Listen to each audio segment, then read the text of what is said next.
할렐루야. 오늘도 하나님께서 큰 은혜 주실 줄로 믿습니다. 우리 앞뒤 좌우로 인사하겠습니다. 모든 것이 하나님의 은혜입니다. 한 번 더 인사하겠습니다. 당신이 있어서 감사합니다.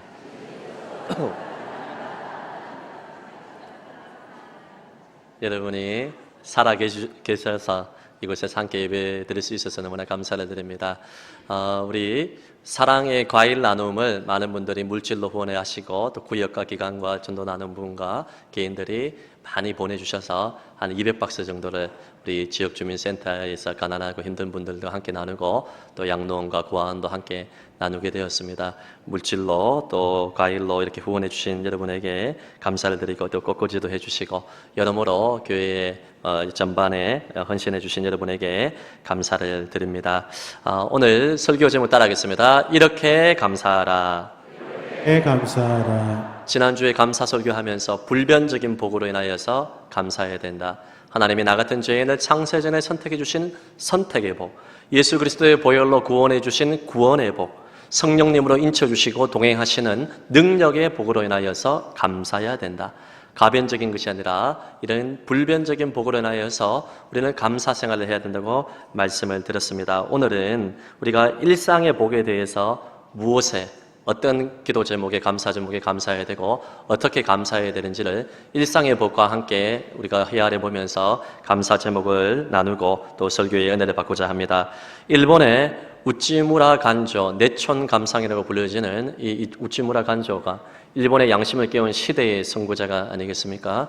이분께서 이런 말을 했습니다. 감사는 은혜에 대한 마땅한 응답이다. 은혜와 감사의 어원이 비슷한 것입니다. 여러분, 은혜에 대한 당연한 이 감사가 나와야지 진짜 신앙이라고 할 수가 있습니다. 은혜 받았는데 여러분 반응하지 않는 인생들, 여러분 복된 인생이 아닙니다. 우찌무라 간조 목사님이 뭐라고 이야기했냐면 이 이야기를 하고 난 다음에 하나님께서 사람들을 벌하실 때 가장 큰 저주와 재앙은 어떤 질병과 재난과 어떤 재앙이 아니라 감사하지 못하는 메마른 마음이라고 했습니다.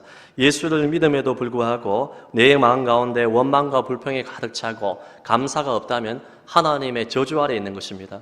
그러므로 하나님의 저주 아래에 있다면 오늘 돌이켜 회개하여 말씀 듣고 회개하여 은혜의 자리에 나오시고 감사할 수 있는 성도들이 되시기를 예수님 이름으로 축복합니다.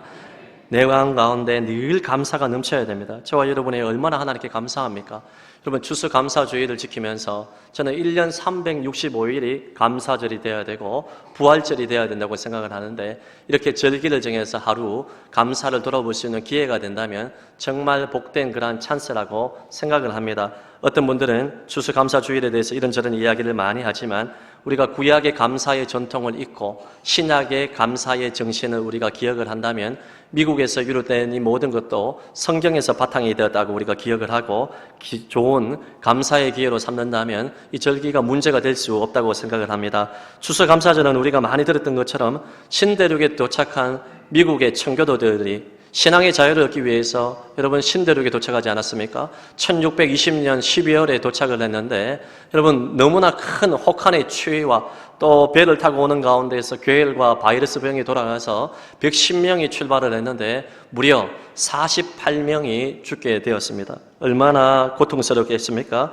사랑하는 부모와 자녀들이 죽어갔습니다. 낯선 곳에 도착했는데 의복과 거처가 없었습니다. 그들은 나무를 찍어서 통나무를 집을 만들어 7개의 집을 지었습니다. 그리고 그 안에 들어가 불을 지피며 생활을 했습니다. 이것이 감사절의 시작입니다.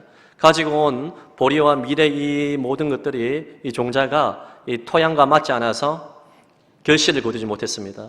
인디언들의 도움으로 옥수수를 조그맣게 심어서 수확하게 되었습니다. 그리고 들에 뛰어다니는 칠면조를 잡아서 구워서 이렇게 감사를 드렸습니다. 이것이 전통이 되어서 11월 넷째 주 목요일 날 생스기빙 데이라 해서 추수감사절기로 가정에서 교회에서 지키게 되었습니다.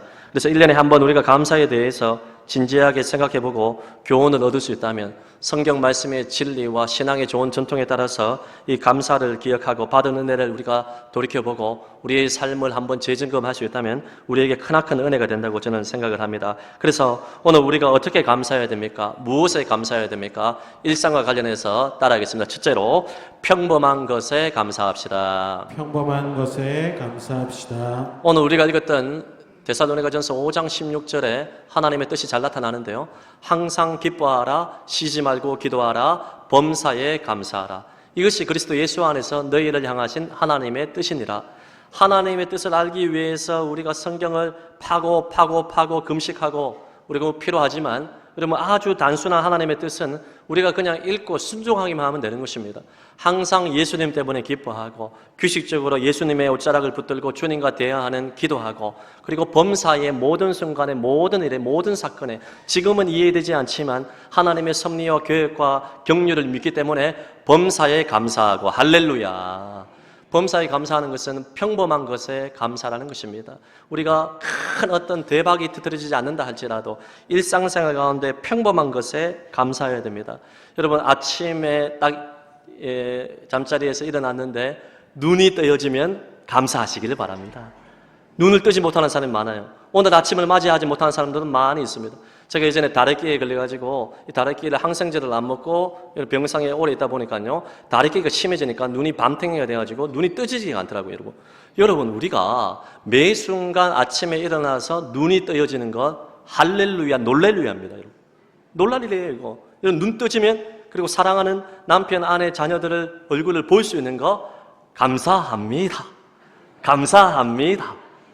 개콘 시작하고 하시기를 바랍니다, 여러분. 얼마나 감사해요, 여러분. 우리가 음식을 먹었는데 음식 맛이 느껴지는 거, 이거 감사해야 되는 것입니다, 여러분. 딱 먹었는데 맛이 느껴지는 거, 소화가 되는 거 감사합니다. 생수를 마실 수 있는 것 감사합니다. 우리가 내년 1월 달에 우간다 선교 한 30명이 가게 되는데, 여러분, 우간다나 케냐나 에티오피아 이런 지역에 가면 마실 물이 잘 없어요. 물을 마시기 위해서 동물의 배설물과 함께 있는 냇가에 가가지고 1시간, 2시간 이거 양동이를 짊어지고 7살, 6살짜리가 아무 옷도 입지 아니하고 이러고 속옷만 딱 입고 머리를 이어가지고 맨발로 그어가지고 2시간 왕복을 해가지고 물을 이어가는데, 그 물도 우리는 마시면 다 토합니다. 다 배탈 납니다, 여러분. 이 깨끗한 물이 아니에요. 그런데도 그 물을 구해서 마시는 그들의 모습을 보면 우리가, 여러분, 얼마나 복에 겨워서 살고 있습니까? 평범한 것에 우리는 감사하며 살아야 됩니다. 수도꼭지에 여러분 딱 틀었는데 물이 나오는 거 감사해야 돼요. 제가 이전에 목회를 할 때 어떤 집사님이 셀 모임에서 나눔을 딱 하는데 감사 제목을 나누었는데, 이분이 그 이야기 하더라고요. 겨울 때쯤이 되었는데, 목사님, 저는 지금 우리 집에 따뜻한 물이 나와서 따뜻한 물로 샤워할 수 있어서 너무나 감사합니다. 어릴 때 너무나 가난한 집안에 태어나서 따뜻한 물로 샤워해 본 적이 없다는 것입니다. 그런데 따뜻한 물이 나와서 샤워할 때마다 너무 감사가 터져 나온다는 것. 우리에게는 어떻게 보면 평범한 것인데, 평범한 시절에 우리가 기억할 때 감사가 나와야 되는 것입니다. 여러분, 사탄에게 속으면 안 됩니다. 사탄은 당연한 것으로 생각합니다. 모든 것 당연한 것이라고 생각을 합니다. 우리가 다음 세대 자녀들이, 우리 교회 친구들은 그렇지 않은데 요즘 친구들을 쭉 보게 되면 감사합니다, 죄송합니다 이런 말을 잘 할 줄 모릅니다. 우리 어른들도 그런 말을 잘 하지 못하는 분들이 제법 있습니다. 여러분, 그러면 안 됩니다. 당연한 것이 아니에요. 평범한 모든 것이 하나님의 은혜예요. 3일 전인가요? 제가 이 커피, 우리 나눔 카페에서 또 커피를 딱 한잔하고 딱 있는데 청년들 한 4명이 딱 있더라고요. 가가지고 걔네들이 원치 않았는데 가서 제가 옛날에 군대 이야기를 했습니다. 한 10분, 20분 하는 애들 표정이 안 좋은데, 애들이 착하잖아요. 우리 대학부 애들이 착해가지고요. 겉으로는 예 목사님 재밌습니다 하는데 속으로 보니까 그만하시죠 이런 뜻인 것 같아요. 군대 시절 이야기를 하면서 새삼스럽게, 여러분, 전투생 생활을 하면서 20년 전에 구타와 가혹행위가 많은, 하루라도 맞지 아니하면, 가혹행위가 있지 아니하면 밤잠을 자지 못할 정도로, 여러분, 얼마나, 여러분, 발을 뻗고 잘 날이 별로 없을 정도로 이 후임병 시절에는 많은 고난의 시간을 많이 보냈는데, 군대 시절 이야기를 쭉 하다 보니까요, 그냥 내가 일상생활을 할 수 있는 것이 너무나 감사하더라고요. 힘들고 어려운 일들이 많이 있는데, 여러분, 우리 고참들이 제일 먼저 막내 들어갔을 때 쳐다보는 눈알이 100개가 넘어요, 여러분. 다 째려봅니다. 어떻게 하는지 째려보고, 여러분, 감시하고 괴롭히고 이래 하는데, 우리가, 여러분, 이렇게 일상생활을 하는 것, 이것은 그냥 우연이 아니고 다 감사한 것입니다. 어떤 사람이 길을 가다가 비를 맞았습니다. 비를 맞다 보니 감사해서 눈물이 났습니다. 눈썹 때문에 빗물이 눈에 들어가지 못했습니다. 알고 보니까 삼중잔치가 있는 거예요. 여러분, 이 눈썹을 통과해서 빗물이 내리게 되면 안에 속눈썹이 있어요. 속눈썹이 통과하게 되면 어떻게 됩니까? 눈꺼풀이 깜빡이면서 물을 씻어내게 되는 것입니다. 우리가 운동을 하거나 축구공이 날아왔을 때 순간적으로 눈꺼풀이 깜빡하는 거, 이게 우연이 아닙니다. 하나님이 안전장치로 주신 것 아니겠습니까? 우리가 차량에 보면 브러쉬가 있지 않습니까? 이 브러쉬가 이렇게 물이 비가 내릴 때 이렇게 닦아주는데, 비가 폭포수와 같이 쏟아질 때는 이 브러쉬도 큰 역할을 하지 못할 때가 많이 있어요. 하나님이 만들어주신 눈꺼풀보다 좋은 버릇이가 없는 것입니다. 하나님이 이렇게 우연히 만들어주신 것이 아니라 우리를 생각해서 만들어준 거예요. 우리가 안면 심경마비에 걸린 분도 우리 교우들 가운데서도 또 고통 가운데 있는 분도 계시고 하는데요. 그럴 때는 여러분 어떻습니까? 눈이 충혈이 되고 눈이 뻐근해서 견딜 수 없을 때가 많이 있지 않습니까? 눈물을 씻어내야 되는데 경직돼서 씻어내지 못할 때가 많이 있습니다. 고장나지 않은 반대편 눈도 벌겋게 충혈된다고 합니다. 그러니 눈을 깜빡일 수 있는 것에도 여러분 당연한 것이 아니라 하나님의 은혜입니다. 여러분 눈 한번 깜빡해 그래 보시기를 바랍니다. 우리 앞뒤 좌우로 한번 인사할까요? 눈 깜빡거리는 것도 은혜입니다. 얼마나 감사해요, 여러분. 이 평범한 것에 우리는 감사해야 됩니다. 범사에 감사하라, 모든 순간에 감사하라, 평범한 것에 감사하는 것입니다. 여러분 우리가 숨 쉴 수 있는 것도 감사합니다. 예배당에 오늘 제가 또 오면서 계단이 있고 엘리베이터가 있고 이렇게 좋은 예배당에서 예배 드릴 수 있는 거 감사하시기를 바랍니다, 여러분. 제가 우간다 말씀을 드렸는데 제가 우간다 2번 다녀오지 않았습니까? 여러분 예배당 오기 위해서 2시간 동안 신발도 없는데 그 더위에 아이들이 들어와가지고 예배당의 콘크리트 그물 가운데 먼지와 흙먼지가 나는 건 가운데서 3시간, 4시간은 무슨 악기가 있습니까? 아무것도 없어요. 춤추며 열광적으로 찬양하고 예배하는 그들, 어려운 환경 가운데서도 하나님 은혜 감사하고 하는 거 우리가 기억할 때 우리는 얼마나 조건이 좋습니까? 그들은 하루에 한 끼 먹는 것도 어렵습니다. 어린 다음 세대 자녀들이 얼마나 배가 고프겠습니까? 하루에 우리나라 돈으로 600원이 되지 않는 돈, 이것을 벌지 못하는 사람이 많아서 바나나 하나로 하루를 버티는 사람들이 많은데 그들이 우리 일상생활을 우리가 비교해 본다면 우리는 얼마나 복이 겹습니까? 하나님의 베풀어 주시는 은혜가 얼마나 감사합니까? 하나님께서 나를 위해서 예배하신 모든 것들 평범한 것이 아니라 여러분 하나님의 은혜입니다. 당연한 것이 아니라 평범한 것에 감사해야 되는 것입니다. 여러분 거울을 볼 때마다 여러분이 평범하게 생긴 것에 대해서 감사하시기를 바랍니다. 여러분 인물 좋으면 얼마나 피곤한지 알아요? 여러분? 저는 모릅니다. 뭐 연예인들 다 좋은 게 아니에요, 여러분. 인물이 조각 갖고 잘나고 하면요 사람들의 시선을 받게 되고 주목을 받게 되고 결코 좋은 게 아닙니다, 여러분. 평범한 것에 우리를 감사해야 돼요. 범사에 감사하라, 이것이 하나님의 뜻인데 이것은 평범한 것에 감사하라. 여러분 하나님께서 여러분에게 베풀어 주신 모든 것 당연한 것이 아니라 하나님의 은혜인 줄 알고 평범한 것에 감사하는 교우들이 되시기를 예수님 이름으로 축복합니다. 오늘 2번째로 따라하겠습니다. 오히려 감사를 합시다. 오히려 감사를 합시다. 에베소서 5장 4절 말씀 함께 보겠습니다. 시작. 누추함과 어리석은 말이나 희롱의 말이 마땅치 아니하니 오히려 감사하는 말을 하라. 하나님을 본받는 신앙생활에 대해서 에베소서 5장 6장에 나타나 있는데요. 누추함과 어리석은 말, 희롱의 말을 다 내어버리고 오히려 감사하라. 감사할 수 없는 환경 가운데 감사하라. 범사에 감사라는 것은 감사할 수 없는 어려운 환경 가운데서도 오히려 감사를 선택하는 것입니다. 여러분 신앙은 선택입니다. 하나님의 주권 아래 있지만 하나님 우리에게 자유의지를 주었어요. 선택하는 것입니다. 감사를 선택하느냐 원망을 선택하느냐 여러분의 손에 달려있는 것입니다. 우리는 오히려 감사를 선택해야 됩니다. 어려운 가운데서도 재난 가운데서도 고통 가운데서도 어려울 때 감사가 진짜 감사다. 제가 맥주 감사절에 말씀을 나눈 것처럼 어떤 억울하고 어려운 가운데서도 우리가 오히려 감사하는 사람이 진짜 크리스찬의 모습입니다. 공들이 모여서 한탄을 합니다. 배구공이 이렇게 이야기합니다. 난 무슨 죄를 지었다고 허구한 날 싸다구만 맞고 사노. 이렇게 이야기했어요. 그랬더니 축구공이 넌 그래도 다행이다. 난 맨날 발로 차이고 머리로 받치고 더럽고 서럽다. 그랬더니 탁구공이 이렇게 이야기합니다. 난 어떻고 밥주걱 같은 걸로 밥상 위에서 때리고 깎고 돌리고 올리고 치고 정신 못 차리게 지어 터진다. 그랬더니 테니스 공이 이렇게 이야기했습니다. 그래도 탁구공 너는 나보다 낫다. 난 어떤 때는 흙바닥에서 어떤 때는 시멘트 바닥에서 온몸에 털이 다 빠지도록 두들겨 맞는데 죽을 지경이다. 그랬더니 야구공이 이런 말을 했습니다. 이런 어린 놈들아 조용히 해라. 난 매일 몽둥이로 지어 터진다. 얼마나 패는지 실밥도 터지고 가끔은 배창자도 나온다. 말을 말아야지 이렇게 했어요. 그랬더니 이들을 힘없는 눈으로 말없이 쳐다보던 골프공이 이렇게 말했습니다. 니들 쇠 몽둥이로 맞아봤나? 이렇게 평범한 유머에 웃어주는 여러분들이 참 좋으신 분들입니다. 감사합니다. 여러분, 우리가 정말 불변적인 복으로 인하여서 감사하는 것은 마땅하고, 우리가 때로는 나보다 힘든 사람들, 어려움을 당하는 사람들 생각하면서 긍휼과 자비와 도움의 손길을 베푸는 동시에 내 자신에게 베풀어 주신 하나님의 은혜를 한번 헤아려 볼 줄 알아야 되는 것입니다. 비교해서 정죄하고 내가 너보다 낫다 이런 뜻이 아니라, 우리가 어려운 가운데 있는 분들을 보면서 자비를 베풀고 사랑을 베풀면서 동시에 하나님이 내가 무엇이간데 나같이 부족한 사람에게 하나님의 오히려 은혜를 주신 것에 대해서 우리는 헤아려 볼 줄 알아야 되는 것입니다. 뉴욕대학교의 부속병원 재활센터 벽에 써놓은 글을 어떤 가수가 옮겨놓은 글인데요. 우리 한번 생각하면서 한번 좀 길지만 읽어볼까요? 시작. 큰 일을 이루기 위해 힘을 주십사 하나님께 기도했더니 겸손을 배우라고 연약함을 주셨다. 많은 일을 해낼 수 있는 건강을 주십사 하나님께 기도했더니 보다 가치 있는 일을 하라고 병을 주셨다. 행복해지고 싶어서 부유함을 주십사 하나님께 기도했더니 참된 지혜를 배우라고 가난을 주셨다.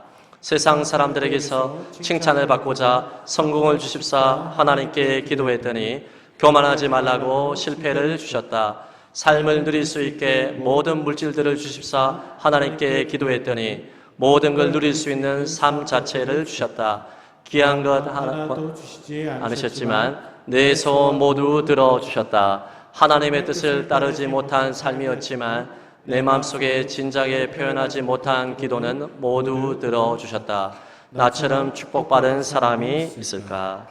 여러분, 우리가 하나님의 섭리와 주권과 나를 향한 선한 계획을 믿는다면 지금은 비록 어렵다 할지라도, 고난의 터널을 지난다 할지라도 하나님의 섭리를 바라보고 우리는 오히려 감사할 수 있습니다.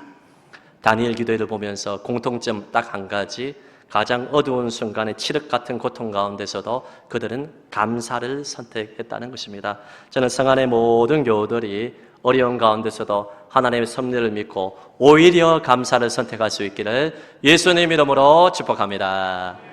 오늘 세 번째로 우리가 어떻게 감사해야 되냐 따라하겠습니다. 미리 감사를 합시다. 미리 감사를 합시다. 빌립보서 4장 6절 말씀 우리에게 교훈을 주고 있습니다. 시작. 아무것도 염려하지 말고 다만 모든 일에 기도와 간구로 너희 구할 것을 감사함으로 하나님께 아뢰라. 아멘. 내일에 염려가 있습니다. 미래에 대한 두려움이 있습니다. 자녀 걱정, 육체적인 질병이 더 악화될까 봐 두려움이 있습니다. 그럼에도 불구하고 아무것도 염려하지 말고 모든 일에 기도와 간구로 나아갈 때 특별히 감사를 가지고 감사함으로 하나님께 아뢰라. 우리가 월삭 기도회를 하면서도 한 달 전체를 하나님 앞에 올려드리는데 시작하는 이 시간에 기도하며 주님께 미리 감사합니다. 그런 의미가 있지 않습니까? 우리는 지금 비록 어렵다 할지라도 미리 감사하는 신앙이 되어야 됩니다. 독감주사, 예방주사를 만날 때에도 미리 닥치지 않았지만은 예방주사를 맞듯이 우리가 감사를 미리 드리는 그 인생이 진짜 신앙이에요. 여러분, 우리가 목회 칼럼에 제가 나누었던 것처럼 모든 것을 믿음으로 살아야 됩니다. 성도는 믿음으로 하지 않는 모든 것이 고린도전서 15장 말씀 보면 죄라고 했습니다. 감사도 마찬가지예요. 지금은 비록 어렵지만은 고통 가운데 있지만은 하나님께서 모든 것을 합력하여 선을 이루시고 이 고난을 통하여서 나를 깨뜨리시고 이 고난을 통하여서 나를 연단하시는 하나님의 원대한 계획을 바라보고 미리 감사할 수 있기를 예수님 이름으로 축복합니다. 오늘 마지막 네 번째로 우리가 어떻게 감사해야 되느냐 따라하겠습니다. 오버하는 감사를 합시다. 오버하는 감사를 합시다. 이게 무슨 말이냐? 고린도후서 4장 15절 말씀 함께 볼까요? 시작. 이는 모든 것이 너희를 위함이니 많은 사람의 감사로 말미암아 은혜가 더하여 넘쳐서 하나님께 영광을 돌리게 하려 함이라. 아멘. 오늘 고린도 후서 말씀을 보내면서 모든 것이 너희를 위한다. 많은 사람들이, 고린도 편지를 받는 성도들이, 많은 사람들이 감사해서 이 감사로 말미암아 은혜가 더하여 넘치게 되고, 그러면 하나님이 저절로 영광을 받으시게 된다. 그런 뜻이 있습니다. 한 사람의 감사가 가정의 감사가 되고, 또 성 안의 모든 교우들의 감사가 차고 넘쳐서 은혜가 더해지고 하나님께 영광을 돌리게 된다. 우리 삶의 목적이 자나깨나 하나님께 영광 돌리는 것 아니겠습니까? 하나님이 가장 큰 영광을 받으시는 것은 오늘 본문 말씀에 명시적으로 나와 있지 않습니까? 많은 사람이 감사를 차고 넘치고 오버하면서 감사하면 그 은혜가 더하여져서 하나님의 영광을 받는다. 하나님께 영광 돌리는 가장 직통은, 가장 지름길은 감사하는 것입니다. 차고 넘치게 감사하는 것입니다. 할렐루야. 하나님께서 베풀어 주신 그 은혜에 대해서 표현을 할 때도 차고 넘치게 감사해야 돼요. 감사의 반대가 불평 아닙니까? 불평, 원망, 짜증은 전염성이 있어요. 한 사람이 불평하기 시작하면 교회 안에서 이 불평이 불길같이 번져서 다른 사람에게 번지게 됩니다. 그 진리가 팩트가 아니라 할지라도 이 불평이 전염성이 되어서 교회를 불태우고 사탄의 회로 만들 수 있다는 것을 알아야 됩니다. 요한계시록에 나오는 교회가 책망받은 교회가 우리보다 어떻게 보면 더 나은 교회입니다, 여러분. 그럼에도 불구하고 원망과 불평과 짜증이 내 관점에서 모든 것을 판단하여서 불평, 짜증이 넘치게 되면 사탄의 회가 될 수 있다는 것을 우리는 두렵고 떨림으로 받아들여야 돼요. 그래서 여러분, 성안의 교우들 가운데서는 절대로 불평이 전염되지 않도록, 원망과 짜증의 본원죄가 되지 않도록 우리는 깨어 있어야 되는 것입니다. 우리가 자칫 잘못하여서 감사의 은혜가 충만하지 아니하고 믿음으로 살지 아니하면 나도 모르게 불평이 터져 나옵니다. 여러분, 감사하지 못하는 사람들의 특징은 교만입니다. 자랑입니다. 자기 자랑이 있는데 어떻게 감사가 나오겠습니까? 내가 내 인생의 최고고 내가 내 인생의 주권자인데 어떻게 감사가 나옵니까? 겸손히 나올 수가 없는 것입니다. 불평하고 원망하고 짜증내고 안 좋은 분위기를 만드는 사람들, 여러분, 우리 교회는 없지만 여러분, 그 모든 사람들의 배열을 보게 되면 교만이 있는 것입니다. 하나님의 주권을 믿지 않습니다. 하나님의 섭리를 인정하지 않습니다. 혹시나 내가 여러분 그런 사람이 될까 봐 두렵고 떨림으로 받아들여야 되는 것입니다. 우리는 감사로 충만한 사람이 되어서 오버하는 감사를 해야 돼요. 빵을 구울 때 이스트가 있지 않습니까? 효모가 들어가서 이렇게 빵을 이렇게 부풀게 만들어서 우리가 빵을 먹지 않습니까? 마찬가지예요. 이스트와 같은 역할을 하는 것이 감사입니다. 감사를 할 때 우리는 충만하게 오버하면서 감사해야 돼요. 좋은 일에 대해서 몇 배로 감사를 해야 돼요. 감사를 표현해야 됩니다.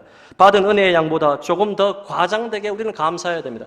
감사 충만해서 손해볼 게 하나도 없습니다, 여러분. 늘 감사합니다. 늘 하나님을 향하여서 감사를 표현하고 부모님과 선생님들과 주변의 지인들에게, 후배들에게 감사를 표현하게 되면 이 오버하는 감사가 이스트의 역할을 해서 빵을 부풀게 하여서 많은 사람을 유익하게 되고 유익하게 하고 하나님께 영광을 돌리게 하는 것입니다. 그러므로 저와 여러분은 늘 감사해야 돼요. 찬양을 할 때도 오버하면서 감사하면서 표현하면서 늘 감사 충만한 분위기를 만들어야 돼요. 요즘에 다니엘 교회를 보면서 제가 느끼는 게 뭐냐면 지난주에 어제도 아래도 수영로 교회도 그렇고 저쪽에 분당 우리 교회도 그렇고 보게 되면 여러분 앞에서 찬양하는 모든 찬양팀과 또 제일 앞자리에서 예배드리는 흰 양복 입고 오륜교회에서 드리는 분이 그 원로 장로님이에요, 여러분. 그리고 은퇴 장로님이에요. 장로님들이 제일 앞에 딱 섰어요. 우리 장례 주사님들, 근사님들 예수를 10년 믿었든지 20년 믿었든지 간에 그분들이 자유함이 있습니다. 감사와 찬양을 표현할 때 오버하면서 찬양을 표현합니다. 그것은 여러분, 그러니까 표현을 할 때 사람마다 기질이 다 다르겠죠. 잔잔한 찬양을 좋아하는 사람도 있고, 그리고 이렇게 열정적인 찬양을 좋아하는 사람이 있는데 그런 표현이 아닙니다, 여러분. 우리가 감사를 할 때 찬양팀에서나 우리가 자석에서나 예수를 10년 믿었든 20년 믿었든 간에 우리가 하나님 앞에서 경직됨을 내려놓고 완전히 틀을 깨고 우리 교회가 앞으로는 하나님의 감사를 표현하고 찬양을 하며 하나님 앞에 예배할 때 우간다 교회의 성도들과 같이 여러분 앞서 나가는 교회들과 같이 우리가 완전히 틀을 깨고 하나님 앞에 감사를 자유롭게 표현하는 교회가 될 수 있기를 예수님의 이름으로 축복합니다. 한번 예배가 구경자가 되면 안 돼요. 내가 예수를 20년, 30년 믿고 신앙생활을 이렇게 하고 내가 중직자인데 내가 한번 잘하는 거 한번 지켜보고 오늘 설교 잘하는 거 한번 지켜볼까? 이러면 절대로 안 되는 것입니다. 우리 교회는 그런 성도가 없겠지만 앞으로도 절대로 그러면 안 돼요. 여러분, 우리 교회가 하나님의 은혜로 많이 자라고 부흥했지만 앞으로 더 큰 하나님께서 주시는 10배의 부흥이 있을 줄로 믿습니다. 부흥하는 비결의 가장 핵심은 다른 건 아닙니다. 예수를 오랫동안 믿었던 중직자들과 성도들이 금요 성령 집회에 나와가지고 제일 앞자리에서 여러분 다윗처럼 춤을 추며 감사를 표현하고 찬양하면 우리 교회는 부흥됩니다. 아멘 소리가 개미 소리가 아니에요. 할렐루야. 나이가 많든지 적든지 예수를 30년 믿었든 40년 믿었는지 어떤 직분이든 간에 여러분 틀을 깨고 감사를 표현하고 오버하고 찬송하고 다윗처럼 여러분 하나님 앞에 순수한 어린아이의 심정을 가지고 감사 찬송 경배하면 여러분 하나님이 그런 교회에 은혜를 주시지. 여러분 사모하지도 아니하고 깨어지지도 아니하고 하나님을 찾지도 아니하고 하나님께 감사를 표현하지 않는데 그런 교회에 하나님의 은혜는 여러분 촛대를 옮기게 되는 것입니다. 우리 교회는 하나님께서 좋은 은혜를 올 한 해 얼마나 많은 역전의 은혜를 주었습니까? 앞으로 주님 오시는 그날까지 이 은혜의 모든 촛대를 정말로 깨트리지 마시고 여러분이 다윗처럼 하나님 앞에 오버하며 감사하고 감사가 차고 넘쳐서 은혜가 더하여져서 하나님께 무한 영광 올리는 그러한 교회가 될 수 있기를 예수님의 이름으로 축복합니다. 말씀의 결론을 맺으며 한 이야기를 드리고 마치겠습니다. 어느 집사님이 부부 싸움을 했습니다. 남편이 가정일에 너무 신경을 쓰지 않는 것 같아가지고 마음이 상했습니다. 그래서 바가지를 긁다가 싸움이 번졌습니다. 속이 상해서 시장 바구니를 들고 장을 보려고 나섰습니다. 여자들이 이제 쇼핑하면서 이마트도 가고 저마트도 가면서 스트레스를 풀지 않습니까? 스트레스를 풀러 이제 장바구니를 들고 나갔는데 시장에서 이것저것을 둘러보는데 누가 뒤에서 소리를 쳤습니다. 아주머니, 사과하고 감사하세요. 아니, 이게 무슨 소리야? 내가 부부 싸움을 나온 줄 어떻게 알았지? 사과하고 감사하다니. 누군가 하고 뒤를 딱 돌아보니 그 소리는 과일 장사가 한 말이었습니다. 사과하고 감사하세요. 그런데 그 집사님은 그 순간 그 소리를 하나님의 음성으로 들었습니다. 아, 남편에게 사과하고 오히려 감사해야지. 이렇게 착한 여지 집사님들이 우리 성안교회에 많이 있을지어다. 그리고 그 과일 가게에서 그 집사님은 정말 사과하고 감을 샀습니다. 남편에게 사과를 넣으면서 이렇게 말했습니다. 사과하니까 사과 드세요. 그 다음 감을 내놓았습니다. 감도 드세요. 감사드려요. 어리둥절한 남편에게 아까 일을 설명을 했습니다. 그리고는 여보, 아까는 제가 미안했어요. 바깥일에 신경 쓰실 일도 많은데 제가 감사해야죠. 그랬더니 남편이 밥을 다 먹고 평소에 하지 않는 설거지를 하더랍니다. 여러분, 백날 첫날 바가지 끌고도 아무 소용없어요. 여러분, 사과하고 감사하면 설거지를 하게 됩니다. 여러분, 앞뒤적으로 한번 인사할까요? 사과하고 감사하십시오. 바가지 끌지 말고 밖에서 사과하고 감사 들고, 여러분 없으면 이거 하나 들고 가시고. 여러분, 그래서 오늘 남편에게 한번 사과하고 감사하고 아내에게 그렇게 해보시기를 바랍니다. 여러분, 감사하면 기적이 나타날 줄로 믿습니다. 감사하면 하나님의 영광을 받으십니다. 감사하면 깨어진 가게에 회복될 줄로 믿습니다. 평범한 것, 당연한 것으로 생각하지 마시고 평범한 것에 감사하시고 어려운 가운데서도 하나님의 섭리를 믿고 오히려 감사하고 미리 감사를 선택하고 오버하는 감사 찬송을 통하여서 하나님을 영원하게 하는 교우들이 되시기를 예수님의 이름으로 축복합니다. 들은 말씀 기억하며 우리 한번 찬양할까요? 우리 은혜 찬송하겠습니다.